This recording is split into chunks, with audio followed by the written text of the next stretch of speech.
is given priority this afternoon.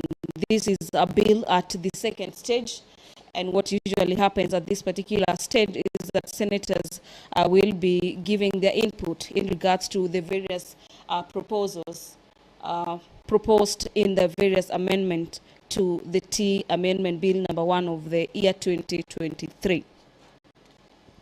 After consideration of that particular bill, the Senate under the Committee of the Whole will be considering a couple of bills. Among them is the Equalization Fund Appropriations Bill, Senate Bills number 30 of the year 2023. This particular bill is by the Chairperson Standing Committee on Matters Finance and Budget. We also expect senators this afternoon to resume debates on the County Licensing Uniform Procedure Bill. This is Senate Bills number 9 of the year 2022, as well as under the Committee of the Whole, consider the Agricultural and Livestock Extension Services Bill. This is a bill by nominated Senator Maureen Tabitha Mutinda, as well as the Mang Bill by the Senator Enoch Wambua. The Persons with Disability Bill, as well as the Kenya Sign Language Bill, are some of the bills that will be considered by the Senate under the Committee of the Whole.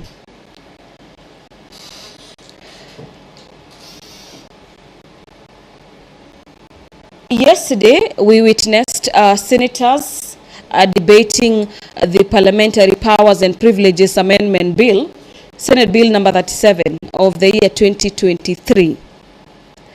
That particular bill is yet again lined up for debate this afternoon. This bill is sponsored by Senator Godfrey Osotsi. And in this particular amendment, senators want the Senate to have more powers, so that when various committees summon various witnesses to come before the committees and they fail to honor the summons, then the witnesses, among them are the county bosses who senators oversight, will not only be fined.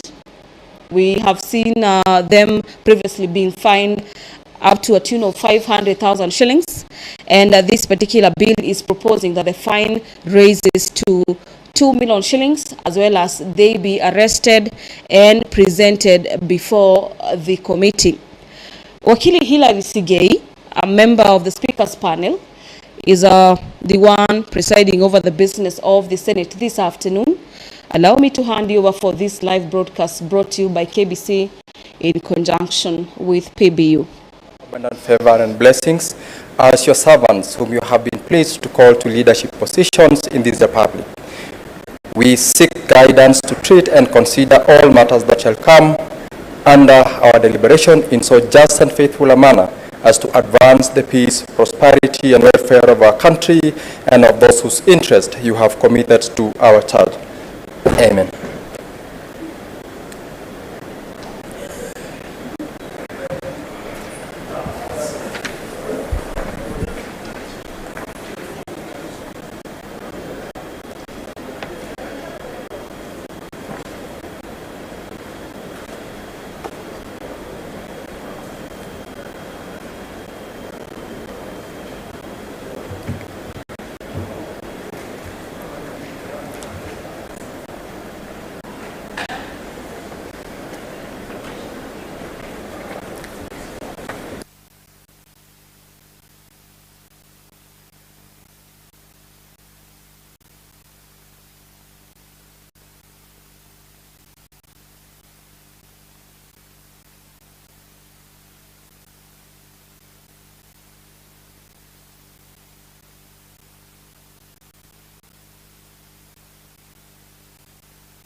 Honorable members, order please. Order, honorable members. Need to start today's session and call upon the clerk to call the order of the day.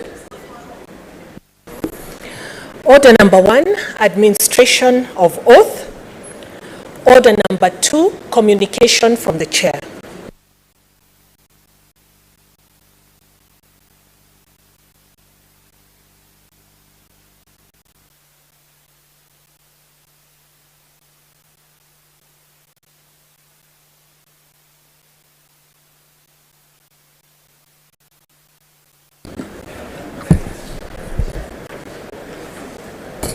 Honorable members, we have a visiting delegation, students and teachers from Umoja Secondary School from Kiambu County. Honorable Senators, I would like to acknowledge the presence in the public gallery this afternoon, visiting teachers and students from Umoja Secondary School in Kiambu County. The group comprises 3 teachers and 60 students who are in the Senate for a one-day academic exposition. Honorable Senators, in our usual tradition of receiving and welcoming visitors to Parliament, I extend a warm welcome to them, and on behalf of the Senate and on my own behalf, wish them a fruitful visit. I thank you. And honorable members, we do not have the Senator for Kiambu, and I would wish to give an opportunity to Senator Boni Harwale, on behalf of the Senator for Kiambu, proceed to welcome the team from Umoja Secondary School. Thank you, Mr. Speaker, for this privilege to welcome our children to the Senate. Children, this is the Senate I know. Back in school, you've been told what Parliament is. I therefore want to use this opportunity to welcome you and remind you what a great county you come from. This county is not only represented in this Senate by the great Senator Thangwa, but it also has a history of producing some of the best leaders in this country. The first president of Kenya from Kiambu, President Jomo Kenyatta. The fourth president of Kenya, President Uhuru Kenyatta from Kiambu. But most memorable to me was the first Attorney General of Kenya from Kiambu, Sir Charles Njonjo. Welcome and enjoy. I'm available if you want further encouragement from me. I am the Senator of Kakamega. I am a doctor of medicine. I am a bullfighter. I am a footballer. I'm an athlete. I love culture and I love children. Welcome. Senator Asige, what is your intervention on this? Speaker, thank you so much for an opportunity. I also just want to say welcome to the group from Umoja Secondary School in Limuru. Mr. Speaker, the reason why I wanted to stand up specially to say hello to this delegation is to bring to light one of the teachers in this delegation. His name is Peter Maina. He is a visually impaired teacher. He has been teaching geography and history at the secondary school for 3 years now. And he unfortunately acquired a disability at a very tender age of 5 years old through meningitis. But still, Mr. Speaker, he is part of the amazing teachers of this country who are pouring in their knowledge into the next generation. And I find that extremely commendable. For myself, Mr. Maina, a visually impaired senator, to yourself, a visually impaired teacher, I thank you greatly for your contribution to this nation, and I thank you, Speaker, for inviting this delegation to the House. Thank you, Senator Sige. Next order, please. Order number 3, messages. Order number 4, petitions.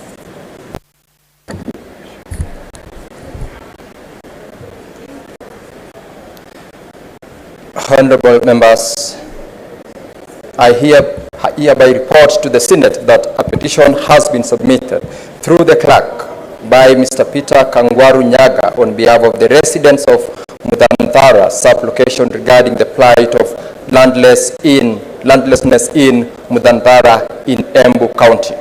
As you are aware, under Article 119, sub-Article 1 of the Constitution, and I quote, every person has a right to petition Parliament to consider any matter within its authority, including enacting, amending, or repealing any legislation.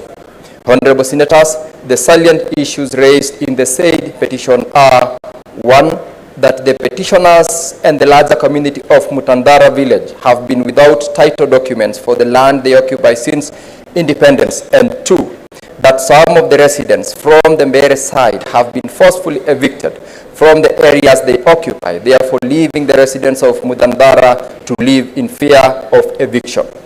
D, that the issues presented in this petition have been raised with relevant bodies, including the Ministry of Lands, the National Land Commission, and the Registrar of Lands, AJAABU, but the issues have not been addressed. That none of the issues raised in this petition are pending before any court of law, constitutional, or any other legal body. That consequently, the petitioners pray that the Senate, 1, investigates this matter with a view of ensuring that the residents of Mutandara are issued with the title deeds for the land they occupy after the demarcation process, and 2, makes any other recommendation on the matter. Honorable Senators, pursuant to Standing Order number 237, I shall now allow comments, observations, or clarifications in relation to the petition for not more than 30 minutes.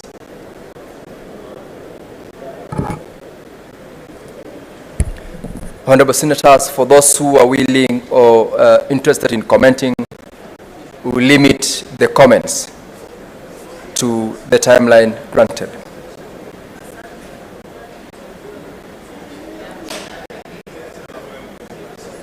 Senator Mundigi. Asante Bwana Spika. Mimi ni Senator Embu County, Senator Alexander Mundigi. Nachangia mambo kuhusu mambo ya masamba. Najua kidogo mambo ya Mutandara, najua inaitwa Igamba Ng'ombe, ingawa sikuwa nimejua hii mambo kabisa, lakini kulingana na vile iko, kuna watu wanakaa Mutandara na huwa kama ni pesa zinagawanywa na serikali, unakuta kuna matatizo kwa sababu watu wa Tharaka-Nithi huwa anasema huko ni kwao, wengine wanafanya kura huko, na wengine huwa wanapiga kura upande wa Embu County, huko ni Mbere. Kwa hiyo mara mingi kumekuwa na shinda, kama ni mambo ya kutembea, kama ni mambo ya maji, ama ni mambo ya vile county government inafanya kazi, kumekuwa na shinda.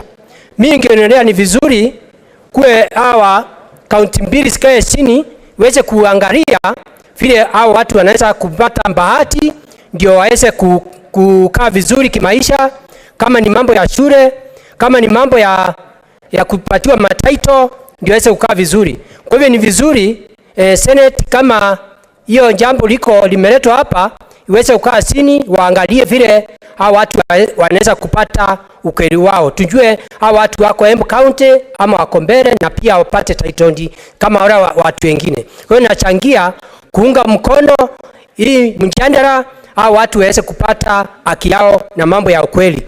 Na pia kama watu hizi county mbili zitakaa chini, kama ni kuangalia, kama ni mambo ya kueleanwa, kama ni masamba, kuna mtu amejenga nyumba ya mawe, wengine kuna kanisa na shule, waweze kuangalia kitu ya kwanza, alafu hizo zingine eka zitabakia, kila mtu apatiwe eka kidogo, ndio kila mtu apate eka kidogo. Kwa hiyo Bwana Spika, naunga mkono.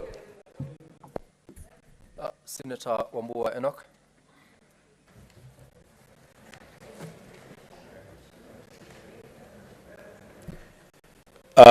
Thank you, Mr. Speaker, for the opportunity to comment on this petition. And from the onset, Mr. Speaker, I identify myself with the prayers of the petitioners. Mr. Speaker, Embu County is the headquarters of Eastern Region, and that's where That's where I come from. The residents of Mudandara have a genuine and legitimate fear, especially on their prayer number 3, that they have seen their neighbors being evicted from land, and there are threats that they could be evicted from the land they occupy today by people who claim to have title deeds for the land that they have occupied since independence. Mr. Speaker, this matter of land, especially in the county that is the provincial headquarter of my region, Embu, is a matter that the Lands Commission, National Lands Commission, and the Committee of Lands in this Senate must take a lot more seriously. I say this, Mr. Speaker, because there are a number of settlement schemes in that region which, for the longest time, have had serious issues with land ownership. I personally was in Embu on Monday, and I visited a ward called Karaba and Makima. In those two regions, Mr. Speaker, we have huge populations of people from the Kamba extraction who have occupied those pieces of land since independence. There are also the Mbere who have occupied that land. The Embu are there. We have Kikuyus who are there. The Karaba and Madhima wards are a cosmopolitan ward in a rural setting. And yet this threat of eviction keeps hanging on the necks of these people since independence. Mr. Speaker, I want to say this, that the Constitution of Kenya is very clear, that any Kenyan can own property and live anywhere in this country. It's actually very unfortunate that one of the leaders, who I will not mention because the standing orders don't allow me to mention people because I cannot substantiate their actions. Mr. Speaker, there is an elected leader Order, members. who was even threatening an elected leader from Embu, Order, members. who was even threatening us, an entourage led by His Excellency Dr. Stephen Kalonzo Musyoka on Monday, that we should not visit Karaba and we should not visit Madhima. With a threat that if we visit, we should not mention anything to do with land. Mr. Speaker, these matters are serious. And I want to stand on the floor of the Senate today, Mr. Speaker, and reassure the people of Karaba and the people of Madhima that they are occupying that land by right. That they are not there as squatters, they are not there as invited guests, they are there by right as Kenyans. They should continue occupying the land that they have occupied since independence. They should establish permanent buildings in that land, and the government of Kenya has a responsibility and a duty of care to issue those people with title deeds. So speaking of this thing about title deeds that we keep talking about, you would think that title deeds are a process, I don't know from heaven or from where. The Speaker, those people in Embu who have a legitimate claim on land should be issued with title deeds for them to settle and do their business. Mr. Speaker, with those remarks, I support. Senator Samson Cherogey. Thank you, Mr. Speaker, sir, because I want to support the petitioners who have brought this petition, the Mutaratara sublocation Mbere North in Embu County. Speaker, I want to propose two quick solutions, and I hope members of Lands Committee and Environment are here. One, Mr. Speaker, because it looks from their petition that there is already fear of evictions. I want to request that the Committee on Lands order that status quo be maintained, until adjudication of the said area is being finalized and discussed. Mr. Speaker, secondly, the necessary adjudication process should commence forthwith and ensure people who show ownership and possession of the said land should ensure that they are given title deeds, Mr. Speaker. I think title deeds is a basic document that should be given to any right deserving Kenyan, Mr. Speaker. The reason I'm saying this, Mr. Speaker, if they are evicted, you know, in this country there is a disease called grabiosis. Mr. Speaker, if they are evicted, we cannot know who will be allowed back to the said area that is occupied by these said individuals from Bera North and in Embu County. Mr. Speaker, the issue of boundary, I hope and we believe that the county boundaries bill should be processed forthwith to ensure that whenever there are disputes concerning boundaries, Mr. Speaker, it should be resolved at any given chance, Mr. Speaker. Therefore, Mr. Speaker, I support this petition. The prayers that has been given by these people of Mutarantara sub-location, Mr. Speaker, is within their right. I hope in the next 14 days, Mr. Speaker, if you, through your indulgence, I know there is timeline under the petitions, that you can order that the said committee reports back with progress, Mr. Speaker. We hate to see people being evicted, losing their land, being robbed their dignity, losing their houses, Mr. Speaker. And I know the issue of land is not only, Mr. Speaker, an issue that concerns Embu. Even Nandi, we have similar issues. And we are trying to work with the government. I want to encourage the people of Embu to work with the government of the day and the Ministry of Lands to ensure they access those documentation. Because where I come from, Ibit Koibem Exchange Program, where we share border with my brother Senator Otsosi, among other areas in Nandi, Mr. Speaker, we are working closely to ensure, Mr. Speaker, that we go into the future. Mr. Speaker, finally, it is wrong for any Kenyan to be denied to visit any part of this country. The allegations that have been made by Deputy Minority Leader is not, Mr. Speaker, it is not a statement that we should encourage. Every leader in this country should allow to be visited. Mr. Speaker, but did you notice the Deputy Minority Leader sounds agitated? I don't know, because Raila Odinga has decided to take the AU chairmanship, or what is happening, or the paradise is not safe, Mr. Speaker, or is no longer enjoyable. But we wish him and Kalonzo all the best, Mr. Speaker. I thank you and I submit. Senator Onyoka Richard.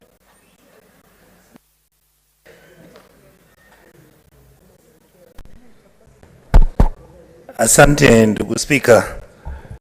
Nimesikia ndugu yangu Mheshimiwa Cherargei kila wakati akizungumza. Tena nimeanza hivi karibuni kufikiria kuwa kila wakati anapozungumza siasa anakumbuka mzee Raila. Sijui kama akiwa kitandane na bibi yake, kama Raila huingia hapo katikati akamsumbua akaribu hewa yake. Lakini kwa kuja kwa kinagobaga, ndugu Spika, ningependa kusema hivi. Kuna jambo ambalo limeletwa kwa hili jumba la Seneti. Na hili ni swala ama masuala ya ardhi. Zamani tulikuwa nafikiria kuwa masuala ya ardhi na wasumbua wakaaji wa eneo la Pwani. Tulikuwa nafikiria masuala ya ardhi inawasumbua watu wa eneo la bonde la Ufa, ama masuala ya ardhi yanasumbua wale watu ambao ni wakaazi wa Nairobi. Lakini ndugu Spika, shida tunayo hapa nchini kwetu ni kuwa swala la ardhi lazima tujipange, tuhakikishe kuwa hili jumba la Seneti ukichukua kamati ambayo inahusika kwa hili jambo, tujaribu kutafuta suluhu ya kudumu ili tuweze kusuluhisha shida ambazo tunazo kuhusu ardhi za nchi yetu ya Kenya. Ndugu Spika, ukiangalia hili jambo, ugumu wake umeingia tena, haswa ukiangalia kuwa Rais Mheshimiwa William Ruto ameleta jambo ama ameleta ratiba ama mpango wa kuanza kujenga manyumba katika maeneo wakilishi ama katika kaunti zetu zote nchini Kenya. Ukiangalia, ukienda eneo la bonde la ufa kule Trans Nzoia, juzi kulikuwako na matangazo kuwa rais alisema wale ambao wana mashamba zamani yalikuwa mashamba ya kiserikali ambayo yalikuwa yanasimamiwa na idara ya jela yarudishwe kwa serikali. Mheshimiwa Spika, ukija uangalie hapa Thika kuna shida na shamba ya Del Monte. Mpaka wakati huu hatujapata suluhu. Ndugu Spika, ukitoka hapo ukienda bonde la ufa, ningependa kumpa Mheshimiwa Cherargei na wenzetu kwa sababu wamefanya kazi mzuri. Ukienda Kericho, wakaaji wa kaunti ya Kericho na kampuni zile ambazo zinakuza chai wameanza kuzungumzia swala la ardhi katika eneo la kaunti ya Kericho. Ukiangalia haya masuala yote, ndugu Spika, na wewe unatoka eneo hilo na nimekuona ukishughulika kuhusu haya mambo, ningependa wale ambao mna fursa kuzungumza na rais na mawaziri wake wanaoshughulika na mambo ya ardhi, tafadhali tukubaliwe tuanze kuangalia masuala ya ardhi na ile migogoro ambayo imetokea, ili sisi kama viongozi na rais wa nchi yetu na wale wote wahusika tujaribu kusuluhisha hili jambo kwa heshima, kwa haki na kwa kisheria. Hilo ndilo jambo ningependa kuuliza ndugu zangu wale mko hapa. Hili jambo la ardhi ama mizozo ya ardhi nchini Kenya, ingewezekana tujaribu kama seneti, tuchukue kamati yetu tujihusishe ili tujaribu kutafuta suluhu. Mheshimiwa Spika, ukiona vile Wakenya wanafurushwa kutoka manyumba yao, mara unaambiwa court order imefurushwa, mara unaambiwa askari wamenunuliwa hawawezi kuenda, wakahakikisha kuwa ile court order ya kusimamisha wale wanaobomoa wasibomoe. Haya mambo yote yatafanya nchi yetu, hata wale wananchi wa Kenya na wale wengine ambao si wa Kenya wangependa kuleta hela zao ili wakuje kukuza rasilimali nchi yetu. Kama hatutapata suluhu kuhusu haya mambo ya mashamba, ambako kwa kizungu nasema the land question in Kenya must be sorted out for us to continue moving effectively as a country. Nchi ambayo, pole sana, nchi ambayo inaheshimika, nchi ambayo inafuata sheria, nchi ambayo yule ambaye mwekezaji anakuja nchini Kenya kuja kuwekeza mali yake ajue kuwa anakuja kuwekeza hela zake mahala ambako sheria inafuatiliwa na hamna shida kuhusu mambo ya mashamba. Kumalizia, ndugu Spika, tunapojadilia na kuangalia hili jambo, ndugu Spika, ushasafiri na umeenda kule Rwanda na Wakenya ndio walitengeneza huu mpango. Ukienda Rwanda utaangalia shamba ya mtu, hata uwe Marekani utajua namba ni gani, utajua kama kuna mtu anakaa kwa hiyo shamba, utajua kama imejengwa, ilijengwa mwaka gani, utajua ni hela gani za kiserikali, taxes ambao zimelipwa, utajua kwa hiyo shamba. Na kama mwenye hiyo shamba anaanza kuiuza, ndugu Spika, utaona hiyo habari hapo. Na nani anatengeneza hayo yote? Wakenya. Lakini ukisema sisi Wakenya tuketi tujaribu kusuluhisha hizi mashida zote, vile unapata shamba moja ina title deed kama 12, unapata mama mjane bwanake alikufa, unapata watu wanaenda wanamuondoa kwa shamba, hata chief hawezi kusema kitu. Hili jambo la kusuluhisha shida za mashamba Kenya nchini, ndugu Spika, kamati ambayo inahusika na mambo ya mashamba hapa kamati kwa seneti yetu wajaribu iwezekanavyo ili tuketi, wengi wetu ni wazee na tunajua, tujaribu kutafuta sheria suluhu ili Wakenya wajue kuwa sheria inalinda mali na rasilimali yao. Asante ndugu Spika. Senator James Murango. Asante sana Mstahiki Speaker. Kwanza ningetaka kusimama na maombi ya wakazi wa Mudhantara kuhusu maneno yanayohusu miliki hati miliki ya ardhi. Mstahiki Speaker, mimi nimetoka eneo la Kirinyaga na sana sana kuna sehemu inaitwa Mwea. Mwaka 2020 niliwahi kuzika nyanyangu akiwa na miaka 118. Sikuwa nafaa kufanya hivyo kimira, lakini alikuwa nafaa kuzikwa na kijanake mkubwa mwanaume. Sababu ni kwamba Mwea mpaka saa hii toka enzi za ukoloni hawajawahi kupata hati miliki ya mashamba yao, na wanalazimishwa kuzika watu wote katika makamburi ambayo yamejaa, makamburi ambayo hawezi panuliwa kwa sasa. Mstahiki Speaker, miaka ambayo imepita, watu wamezaana, watoto wamejaa, vijana wamejaa, lakini yale mashamba, wale wenye mashamba mpaka sasa hawezi yakatakata kuridhiwa na watoto wao kwa sababu hati miliki hakuna. South Gariama kuna shinda kama hiyo upande wa Kirinyaga. Mwea irrigation scheme bado kuna shinda hiyo, Mstahiki Speaker. Na ili kuwezesha jamii kuweza kuimarika kiuchumi, lazima tuhakikisha ya kwamba wale wanaolia kwamba wanataka hati miliki waweze kupewa zile hati miliki, kwa sababu sana sana inawasaidia pia kiuchumi, kwa sababu ukiwa na hati miliki pia unaweza ingia kwa benki na ukaweza kupata mkopo wa kustawisha na kufanya maisha yako iwe rahisi. Mstahiki Speaker, kidogo naona ile jambo la hati miliki katika eneo la South Gariama linashughulikiwa na waziri, lakini pia kuna mambo mengi, kwa sababu shamba ikiachwa kwa muda mrefu sana inakuja na madhara yake. Lakini sasa tukishikana kama viongozi tutahakikisha kwamba waliokuwa katika ile shamba wanaangaliwa. Kuna mambo mengi, Mstahiki Speaker, sana sana kama hilo jambo la Mudhantara. Unapata wakati mipaka ilikuwa inawekwa kati ya Tharaka Nithi na Embu, kwamba wale ambao ni wa Embu wengine mipaka ikiwekwa walivukishwa mipaka kwa upande wa Tharaka Nithi.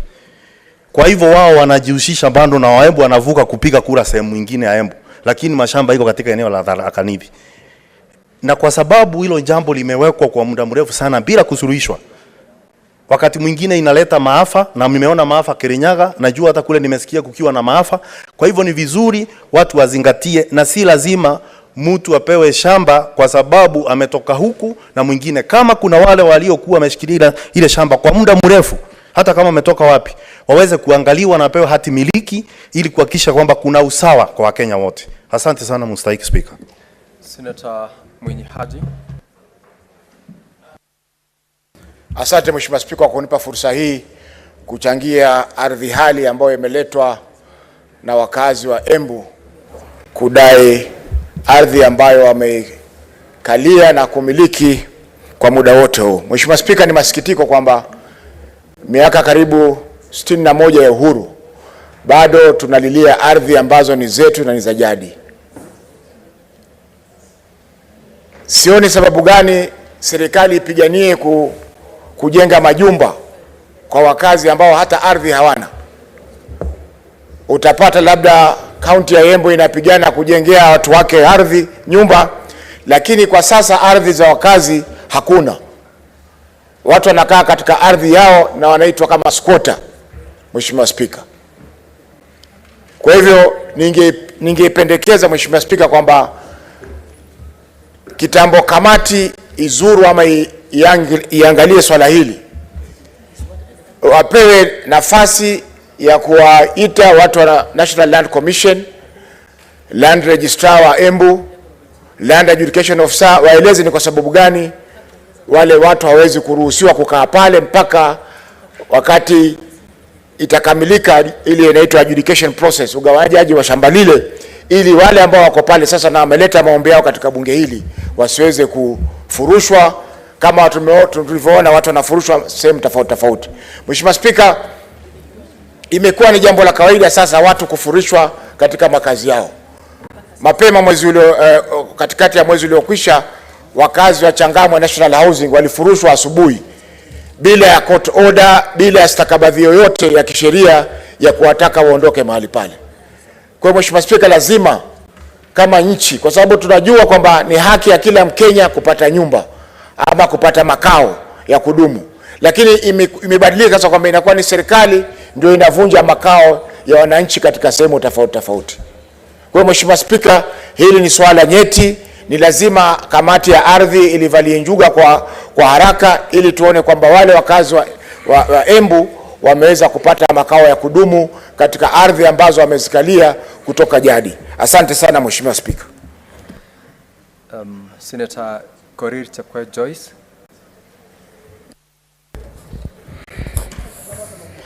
Asante. Thank you very much, Honorable Speaker. Allow me to first welcome the honorable members to this that session. Honorable Speaker, I know they are energized and ready to work, and I want to also appreciate them for the work that they have been doing during the recess. And I want to say, Honorable Speaker, that I want to support the members or the citizens of Embu County on the issues of the land that they are requesting to be issued with title deeds. Honorable Speaker, the issue of land is a very emotive issue. This is an issue that is affecting citizens across the country. This is one of the issues that has been even giving us conflicts within the communities. And Honorable Speaker, I want to say that this is an issue that needs to be addressed right from the county or from the grassroots, Honorable Speaker. I know, Honorable Speaker, if this thing is going to be handled in the right way, we are going to remove this menace which has been here in, here out. I want to say that it is so shameful to see our hustlers having struggled for more than 20 years, having put up some houses and properties, or let me say houses, and within a day it's brought down by the same government. Yet the same government is the one that is also issuing the title deeds or the documents.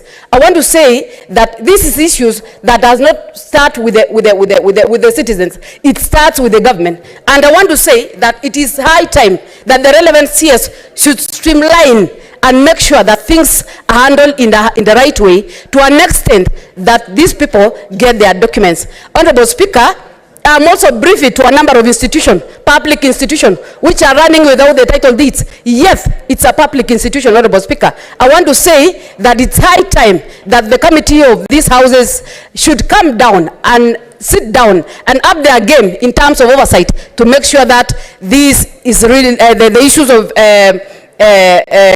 documents is put straight and given back to the members of the public. Otherwise, Honorable Speaker, I just want to support them, and I want to say that it is high time that we have the game. Thank you. Senator Okongo Omogeni.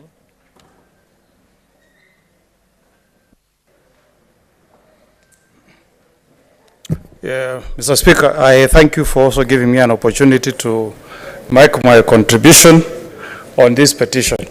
Mr. Speaker, you know, a petition under Article 119 is one way that we connect with the people. When a Kenyan presents a petition direct to the Senate of the Republic of Kenya, Mr. Speaker, it's a demonstration of the kind of faith that Kenyans have in this house. So, Mr. Speaker, when we get a petition from Kenyans, diligent Kenyans like one Peter Kangwaru Nyaga and his 24 colleagues, we should take it seriously, Mr. Speaker, because it's a demonstration that these Kenyans have faith that once they petition this house, we will do something, Mr. Speaker. And once they listen to Senator Mundigi speaking passionately for them, Mr. Speaker, they expect answers from this house. The first point I want to make, Mr. Speaker, it is, you know, it's bordering on shame, collective shame for us as a nation, that Kenyans can be petitioning this house, complaining that they have never been issued with titles 60 years after independence. 60 years. It's a collective shame, Mr. Speaker. And if you read the petition, Mr. Speaker, These Kenyans have saying they have knocked in all government offices. So this is the last call, the last point of call. If we don't solve this problem, they have nowhere to go, Mr. Speaker. Why, Mr. Speaker, should we be issuing titles to Kenyans in piecemeal? Why should Kenyans in Kakamega County have title deeds, but Kenyans in Embu don't have a title deed? Why? Mr. Speaker, this is a petition that we should summon the top level government officers, beginning with the CS, lands, to tell us why these poor Kenyans have been denied a right in the Constitution. Because we have a very progressive Constitution as a country, the 2010 Constitution, that recognizes the land rights of Kenyans. In fact, the Constitution says, Madam Speaker, Mr. Speaker, that Kenyans should have security to land rights. It means people in Embu don't have any security to land rights. They cannot go to any bank, borrow money to educate their children. They cannot go to any bank, present security to borrow money to do business. It's a shame, Mr. Speaker. So I hope the committee that is going to inquire into this matter should take it serious. In fact, Mr. Speaker, we should summon even the Kenyan National Human Rights Commission to come and tell us what they have done to ensure that the rights of these Kenyans, their land rights, are respected. Mr. Speaker, honestly, what we should be discussing as a nation, 60 years after independence, is how Kenyans can make good use of their title deeds. Not having a discussion that there are Kenyans who have been left behind, they have never had a title deed 60 years after independence. I plead, Mr. Speaker, with the committee that is going to be tasked with this matter to go into the, the highest level of inquiry to ensure that this problem of these 25 Kenyans is solved so that Mr. Peter Nyaga can one day rise up and say, I approached the Senate of the Republic of Kenya and my issue on failure to get title deeds was resolved. If we don't do that, Mr. Speaker, we will not build confidence, the confidence of Kenyans on this House. With those remarks, Mr. Speaker, I support. Honorable Senators, everyone else in the House deserves to give a contribution to this petition. The time allocated to this is 30 minutes from when we started. We are not within the 30 minutes timeline, and that was the last member to contribute. We will, when the committee has been tasked with this, deal with that issue. So allow us to progress to the next stage. And Honorable Senators, pursuant to Standing Order 238-1, the petition is hereby committed to the Standing Committee on Land, Environment and Natural Resources for its consideration. In terms of Standing Order 238-2, the committee is required in not more than 60 calendar days from the time of reading the prayer to respond to the petitioner by way of a report addressed to the petitioner and laid on the table of the Senate. I thank you. Clerk, next order. Order number 5, papers.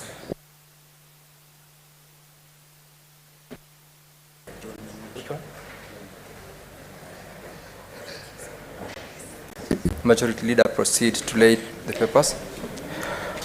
Thank you, Mr. Speaker. Mr. Speaker, sir, I beg to lay the following papers on the table of this Senate today, the 15th Tuesday, February 2024. This, Mr. Speaker, are 1. Annual Corporate Report of the Office of the Auditor General for the year 2022-2023. Annual Report of the Judicial Service Commission, JSC, for financial year 2022-23. Biannual Report of the Commission on Administration of Justice, CAJ, for the period January to June 2023. 4. The Report of the Auditor General for water companies for financial year 2021-22. 5. Summary report of the Auditor General for water companies for the financial year 2021-22. Annual report and audited financial statements of the Teacher Service Commission for financial year 2022-23. 7. Report of the Auditor General on financial statement of Thika Level 5 Hospital for the year ended 30th of June 2022. And 8. Report of the Auditor General on financial statement of Machakos Bursary Fund for the year ended 30th of June 2023. And 9. Report of the Auditor General on the financial statement of Wajir County Disability Fund for the year ended 30th of June 2023. Mr. Speaker, I think there's another one which I'm missing here. Mr. Speaker, with those many statements, I thank you and I lay the papers. This one, Mr. Senator Professor Margaret Kamar.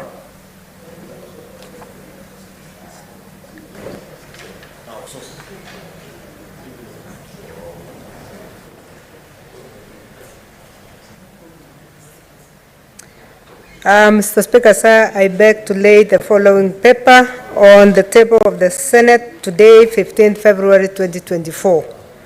Report of the 66th Commonwealth Parliamentary Conference held in Accra, Ghana, from the 30th September to the 6th October 2023.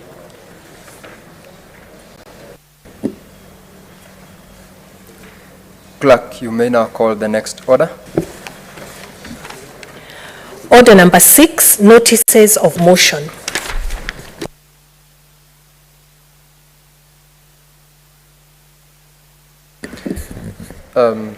Professor Kamar, Senator Professor Kamar, this is also your notice. You may proceed to give the notice. Thank you, Mr. Speaker, sir. I beg to give notice of the following motion, that the Senate notes the report of the 66th Commonwealth Parliamentary Conference held in Accra, Ghana from the 30th September to the 6th October 2023. Thank you. Next order. Sorry, there is, yes, Chairperson, Energy Committee, Senator Kisang. On behalf of the chairperson, you may also proceed to give the notice.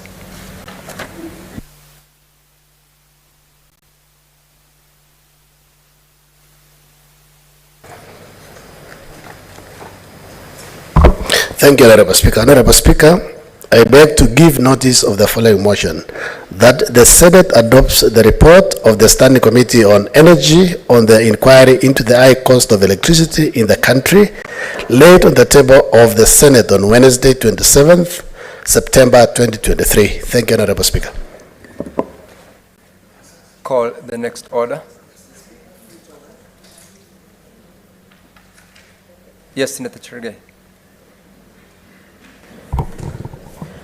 Mr. Speaker, I raise first one to Standing Order 37, that the Senate do adjourn to discuss a definite matter of urgent national importance, namely the untimely death of the current marathon world record holder, Mr. Kevin Kiptum, through a road tragic accident along Kaptagat Eldoret Road. I thank you, Mr. Speaker, and I request members to stand and support.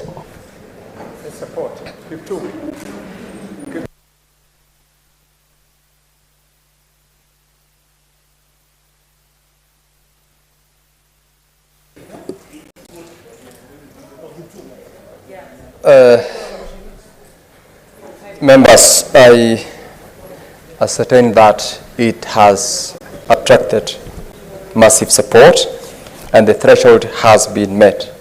I therefore nominate 5:30 p.m. to discuss the said motion when the Senate will adjourn to deal with that particular motion.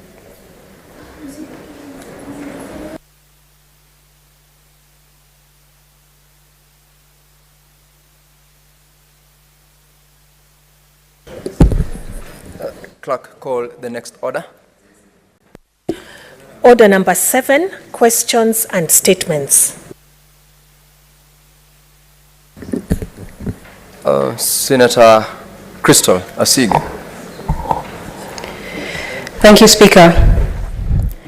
I rise pursuant to Standing Order 53-1 to seek a statement from the Standing Committee on Labour and Social Welfare regarding the registration without consent of teachers with disabilities by the Kenya Union of Special Needs Education Teachers, KUSNET. In this statement, the committee should provide a list of all teachers with disabilities currently employed by the Teachers Service Commission, specifying their trade union affiliation and providing duly executed registrations and consent forms, where a teacher is a member of a union. Clarify whether the teachers have freedom to join trade unions of their choice, as is their constitutional right, and if so, explain why some of them have, without their consent, been registered as members of the Kenyan Union of Special Needs Education Teachers and have continually been deducted monthly union dues. Ascertain that the entire membership of KUSNET is verifiably genuine and conforms to the union's registration guidelines, and outline remedial measures being taken to address the matter, as well as refund all deductions made so far with respect to the improper registration of teachers with disabilities to this union. I'm just pulling up my second speaker.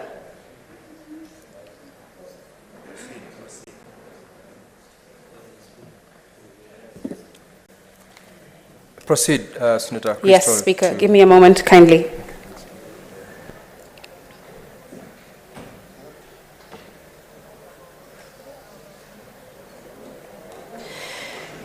Thank you, Speaker. I rise pursuant, again, to Standing Order 53-1 to seek a statement from the Standing Committee on Education on the concerns raised by teachers with disabilities with regards to the Disability Guide Allowance. In this statement, the committee should clarify the most recent Disability Guide Allowance scales and figures published by the Salaries and Remuneration Commission, whose purpose is to assist persons with disabilities employ personal aids or cited guides in order to support them in their employment duties, and confirm the Disability Guide Allowance renewal process, if any, and how often this renewal is required. If renewal is required, elucidate to the Senate the reasons behind the Teachers Service Commission subjecting teachers with disabilities who are eligible to the Disability Guide Allowance a long renewal process with significantly delayed approvals, thereby placing our already vulnerable educators with disabilities needing the support of personal aids to perform their duties to more challenging environments, and provide comprehensive details on the compensation for interns with disabilities contracted by TSC, including whether they receive the Disability Guide Allowance. If this allowance is not provided, offer an explanation as to why this has not been considered, understanding, of course, the essential role that personal aids and cited guides play in their functions to support interns with disabilities in the Teachers Service Commission. I thank you. Honorable Senators, I have communication from the Chair with regards to visiting teachers and students from Giaki Girls Secondary School in Meru County. Honorable Senators, in the public gallery, we have 47 students accompanied by 4 teachers from Giaki Girls Secondary School in Meru County who are undertaking an educational visit in the Senate. In our usual tradition of receiving and welcoming visitors to Parliament, I extend a warm welcome to them, and on behalf of the Senate and on my own behalf, wish them a fruitful visit. I thank you. I will request the Senator for Nairobi County, Senator Sifuna, to welcome this visiting delegation on behalf of the Senator for Meru. Thank you, Mr. Speaker. You caught me a bit of unawares there.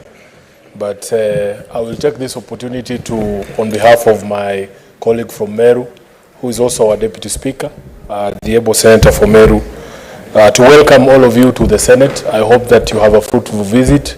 I hope that you get to visit both chambers of Parliament.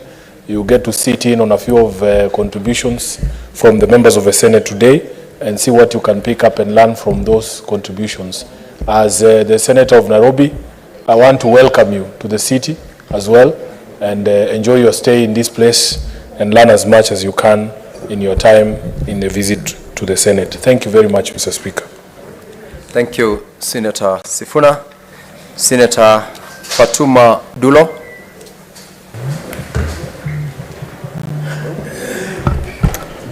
Thank you, Mr. Speaker. I wish you can allow me to read the three statements together.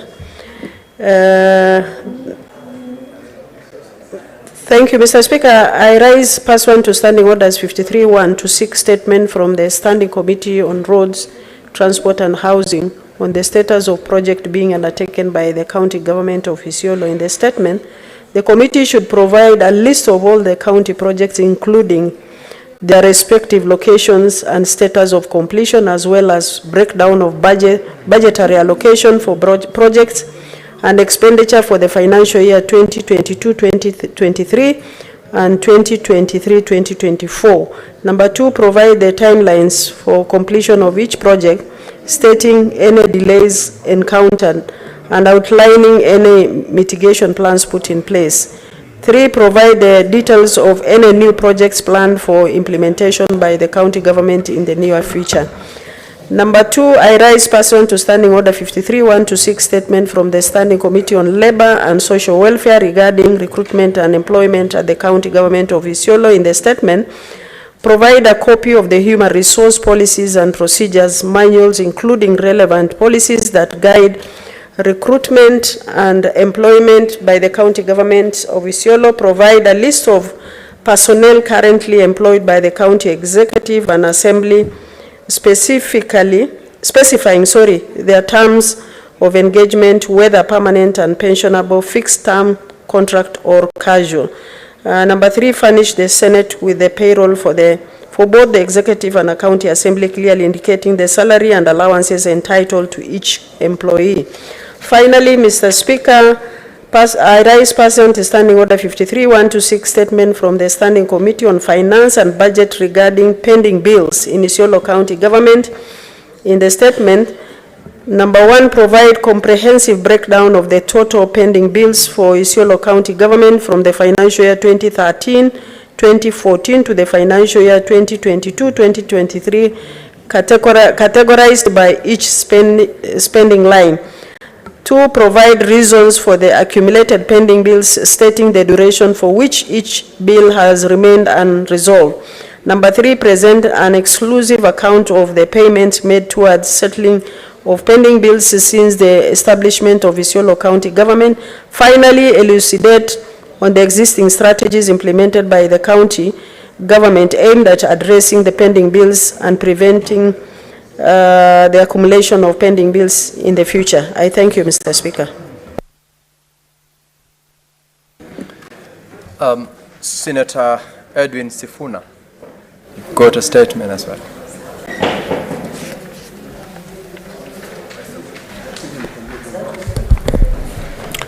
Thank you, Mr. Speaker.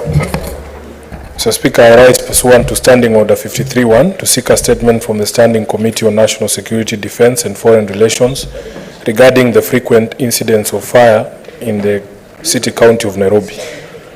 In the statement, the committee should, number 1, state whether the fire outbreaks that occurred in Juakali area along Landis Road on 30th January 2024 and in Kijiji area in Langata on 11th February 2024 were acts of arson, and if so, explain the steps taken to bring to book the culprits. Number 2, explain the disaster response mechanisms in place in Nairobi City County, stating factors that contribute to the slow or no response at all to fire disasters such as the ones I've mentioned in one above. Number 3, Mr. Speaker, establish the culpability of both national and county government officers whose negligence has occasioned losses to citizens through such preventable disasters. And finally, state measures put in place to protect the residents of Nairobi from such fire disasters, as well as compensate them for any domestic and commercial losses resulting therefrom. Thank you, Mr. Speaker.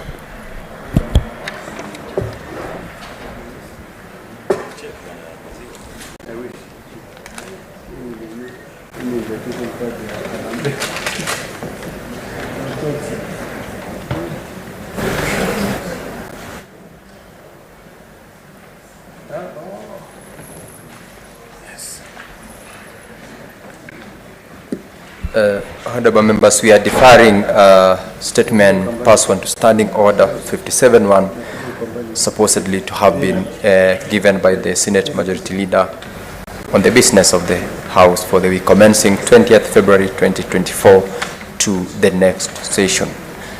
Call the next order, Clerk.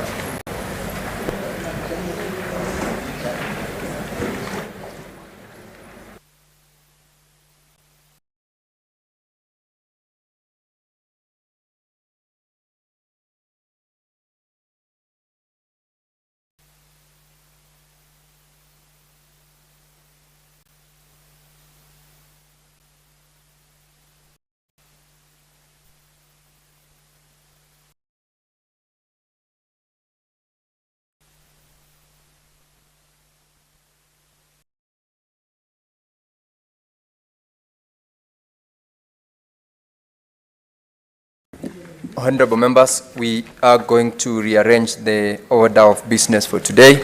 We will leave out order number 8, order number 9, number 10, 11, 12, 13, 14, 15, 16, and we will proceed with order number 17. Clerk, proceed to call that order. Order number 17, the Water Amendment Bill, National Assembly Bills number 33 of 2023, second reading. Senator Muma, I believe you were on the floor and you had a balance of 17 minutes to speak to the bill. You may proceed. Thank you, Mr. Speaker, for the opportunity to contribute to the conversation on the Water Amendment Bill 2023. Mr. Speaker, in my first 3 minutes, I had raised the need for this House to stay true to its mandate in Article 96, being the protection of devolution. I also urged our colleagues on the majority side to help us to ensure that laws that are coming from the National Assembly that are being hurried through this House still meet the obligation under Article 96.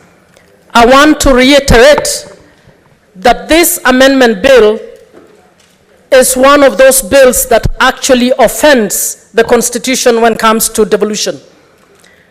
And because we have students in the gallery, I would want members to know that the water function is a devolved function, and in the 4th schedule, which is the schedule that assigns functions to the 2 levels of government, the national government is assigned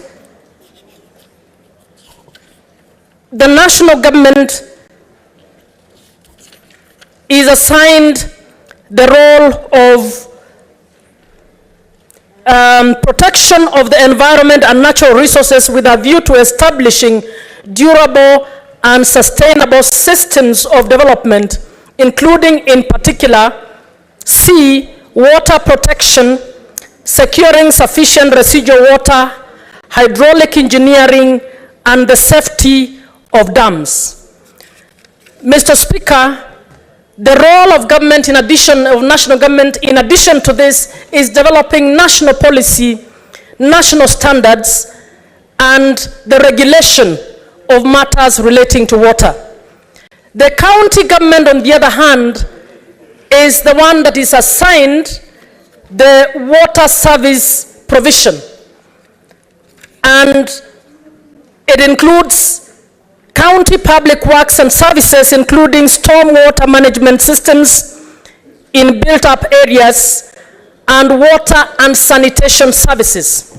Mr. Speaker, when you read through this amendment bill, the proposal here is to actually take the function of providing water services and assign it to a national government corporation, and not just one, but two national government, two types of national government corporations.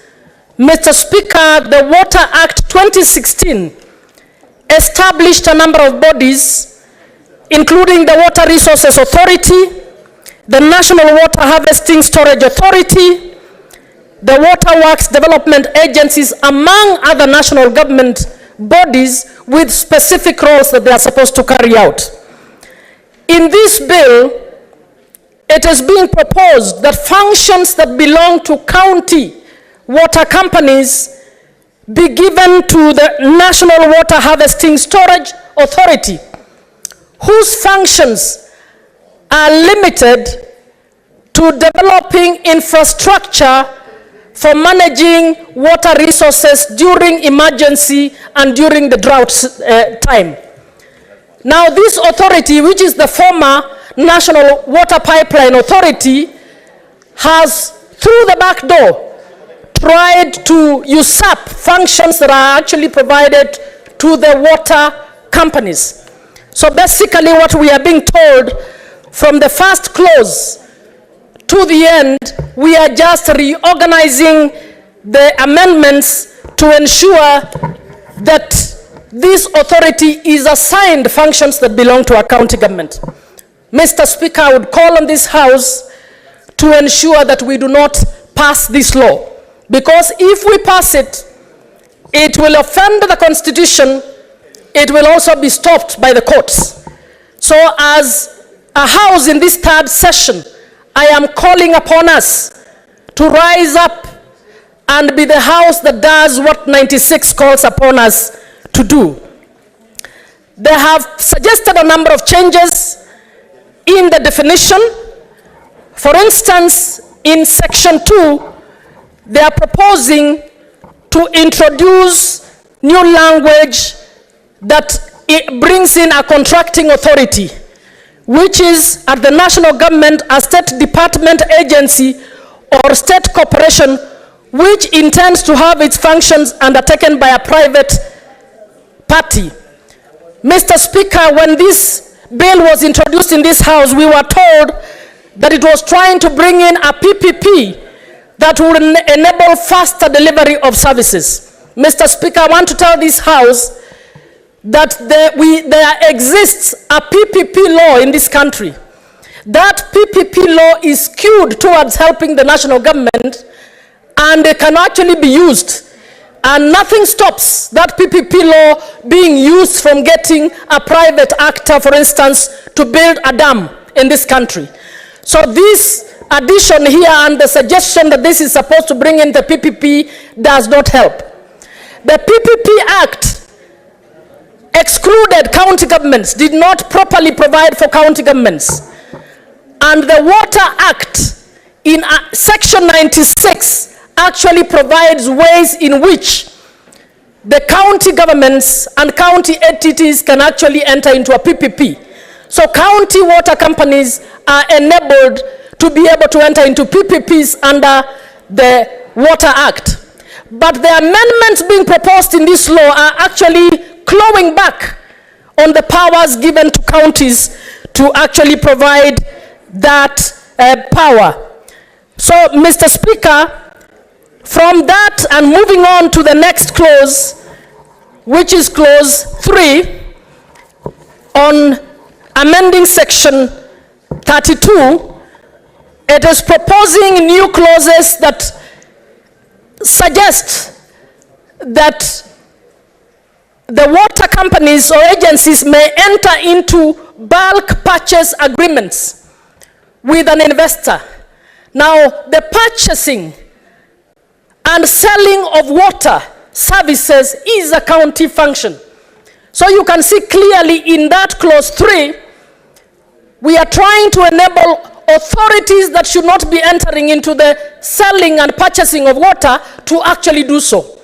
This is a function in Section 77 that belongs to the county companies.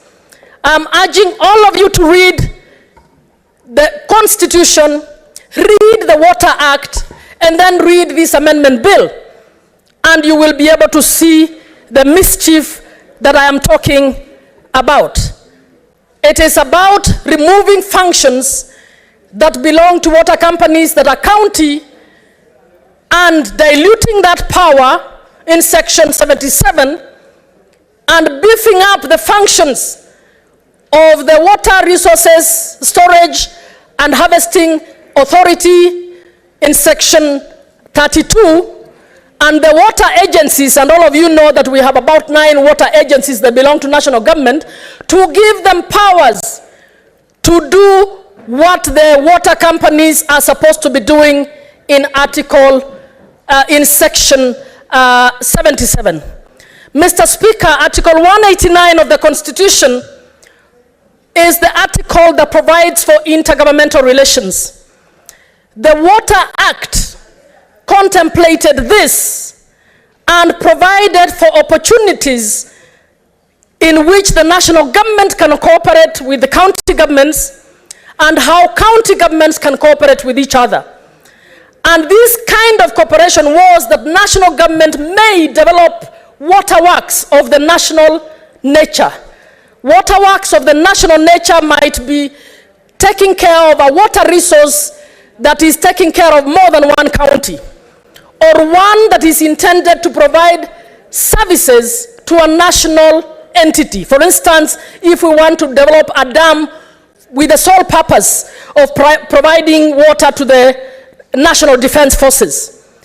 Mr. Speaker, but because national government has the technical know-how and has the function of giving technical support to counties, this act allows national government to develop public waterworks, momentarily provide services as they transition them to either county governments or joint committees or joint authorities by counties as contemplated in Article 189(2) of the Constitution. Mr. Speaker, it is under Article 189(2) that regional blocks have been put in place.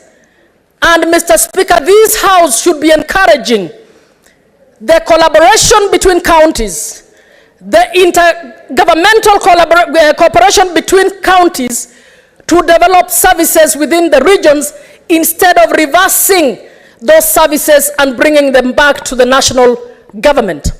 So the manner in which this bill has been provided, in my view, reverses devolution. And we need to ask ourselves, as we look at this law, one, it is not as urgent as we were being told. We were told this law must pass quickly because it is delaying the government's plan to deliver development. I cannot see anything here urgent.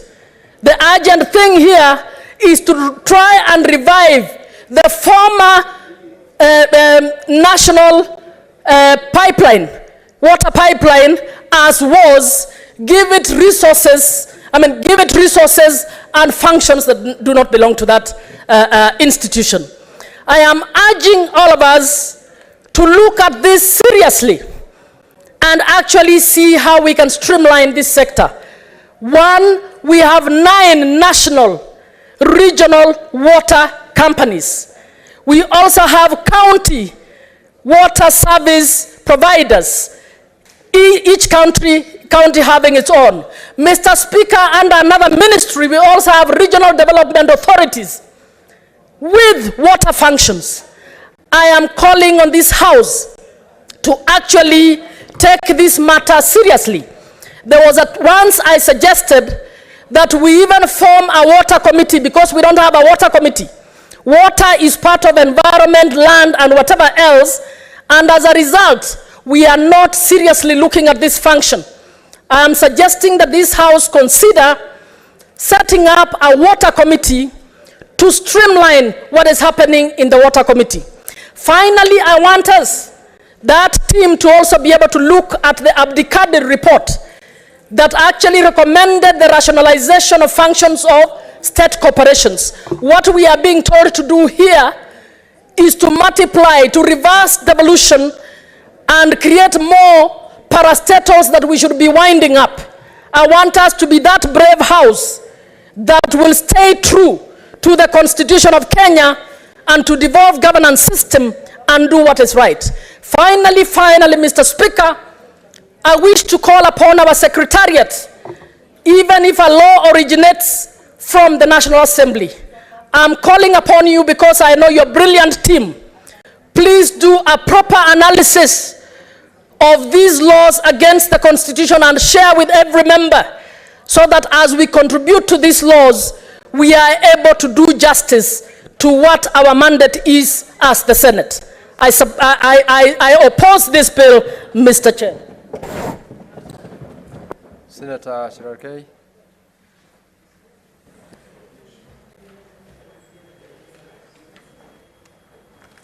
Thank you, Mr. Speaker. This is a very interesting bill, Mr. Speaker. I want from the onset to make a few remarks. Mr. Speaker,